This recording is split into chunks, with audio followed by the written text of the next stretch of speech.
L'idée d'envoyer les soldats français en Ukraine, ça va se terminer par les cercueils à Orly, couverts par le tricolore, et ce n'est pas Macron qui va aller les chercher. Donc les Français, ils doivent comprendre les conséquences.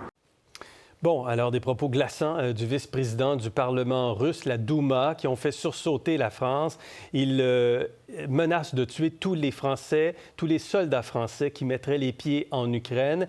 Et donc, quand il parle des cercueils à Orly, ce sont des cercueils de Français qui seraient retournés en France et qui arriveraient à l'aéroport d'Orly, à Paris. Il parle également de bombes nucléaires sur Paris. La propagande russe atteint quand même un niveau inquiétant ici. Est-ce qu'il faut prendre tous ces mots et cette déclaration et ces déclarations de cet homme-là, cette rhétorique vraiment au sérieux?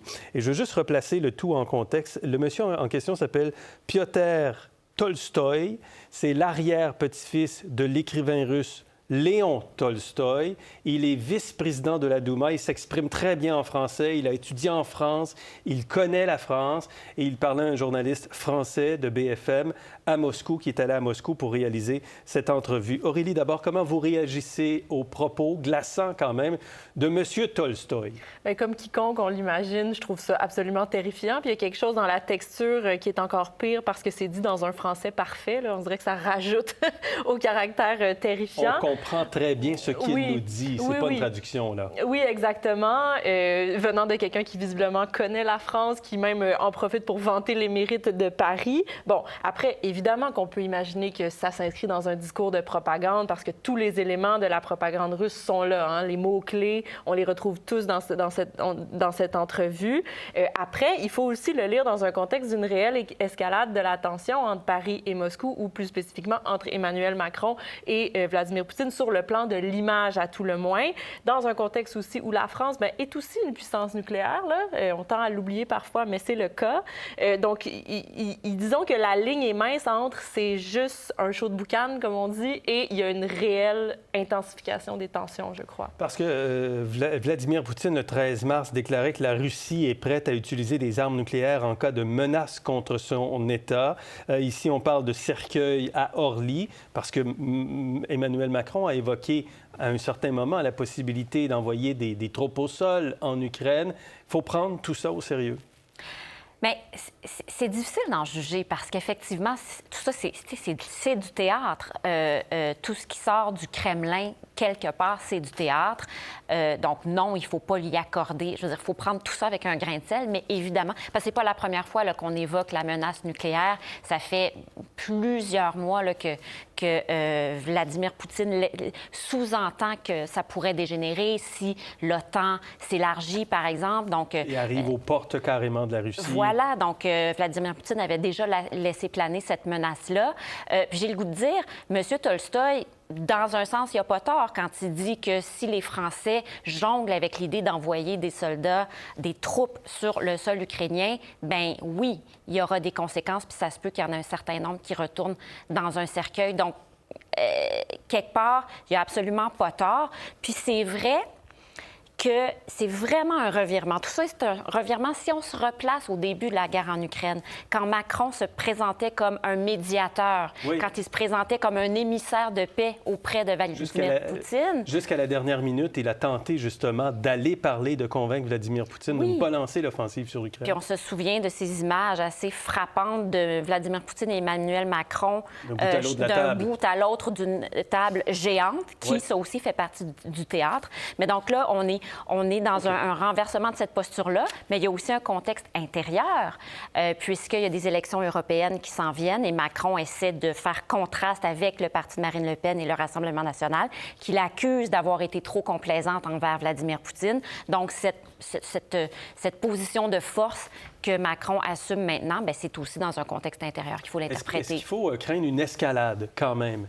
Bien, écoutez, je ne crois pas, parce qu'après ce que le président Macron a dit en termes de « il ne fallait pas fermer la porte, envoyer des soldats », tout de suite, l'Allemagne a réagi en disant « ce n'est pas notre position ». Les États-Unis ont réagi en disant « ce n'est pas notre position ». Donc, d'une certaine façon, il a été isolé tout de suite après cette intervention.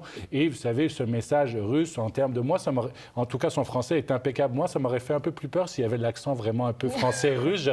J'aurais un peu plus eu peur, mais en rigolant. Mais non, mais sérieusement, c'est juste une guerre de communication, une guerre de propagande, comme vous l'avez dit. Ouais. Et vous savez, c'est pour ça, mais ça veut dire que la France, il faut qu'il fasse attention que quand il y a un message, il faut que ce soit un message avec les alliés, avec la France, avec les États-Unis, avec l'Allemagne, par exemple, et non pas ensuite que ces deux autres pays tout de suite ferment la porte, dont le Canada aussi. Dans la discussion en Moscou avec le journaliste français, M. Tolstoï parle d'un gouvernement de pervers, d'un Occident qui est en perdition.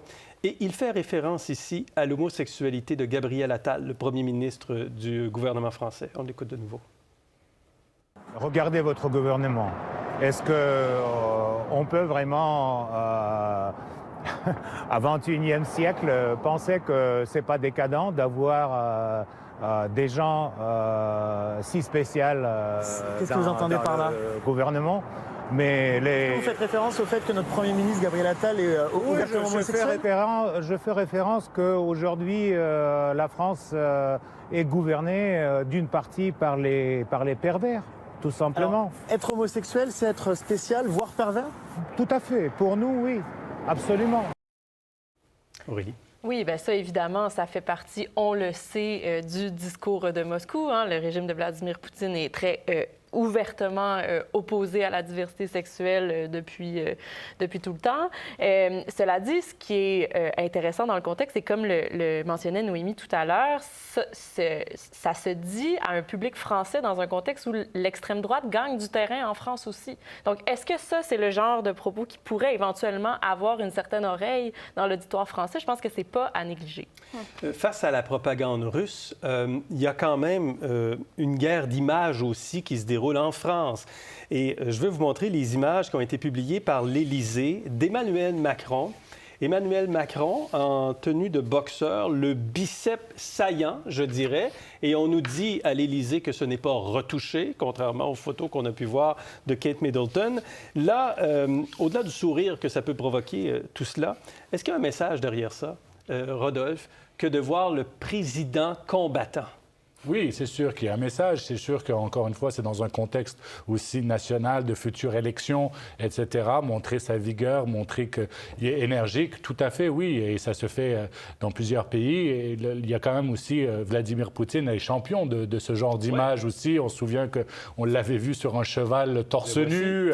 Je crois même qu'il avait tué un ours ou quoi que ce soit. Ça veut dire qu'il y a tout le temps des dépêches qui disent tous les exploits de chasse ou de pêche qu'il a fait. Donc écoutez, je pense que d'une certaine façon, ça résonne, mais c'est quand même très, très limité. Oui, mais est-ce que c'est une réponse? Dans quel contexte ça se passe? C'est une réponse à Vladimir Poutine ou c'est de la politique intérieure française parce qu'on veut des leaders qui paraissent forts et puissants? Bien, c'est intéressant de constater qu'il y a un appétit grandissant pour des hommes forts comme leaders partout sur la planète. La tentation autocratique, la tentation vers le leader autoritaire se fait sentir. Je lisais une étude du Pew Research Center aux États-Unis, qui est un institut qui fait des enquêtes d'opinion partout sur la planète. Bien, en moyenne, dans 24 pays qu'ils ont sondés, bien, il y a le quart des gens qui trouveraient ça intéressant comme système de gouvernement d'avoir un leader autoritaire. Donc, un leader fort qui n'a pas besoin de consulter le Parlement ni les cours de justice pour gouverner. Donc, est-ce que c'est le cas en France? Pas forcément, mais il y a quand même globalement un attrait grandissant pour un type de leadership qu'un historien cité dans la presse a qualifié de virilisme néo-populiste. Ah, oui, bien c'est aussi le vocabulaire néo-populiste. Ça veut dire quoi, ça? Bien, ça, c'est le vocabulaire visuel fasciste. Je veux dire, les références visuelles sont explicitement empruntées au discours fasciste des années 30, qui est la mise en scène du corps viril. Je veux dire, on ne dit pas que l'intention est toujours là, mais la référence, la culture visuelle est celle-là, clairement. OK. Parfait. Je pense qu'on va s'arrêter là. Merci beaucoup. Vous étiez très, très intéressante et très intéressant. Merci. Merci Gérald. À bientôt.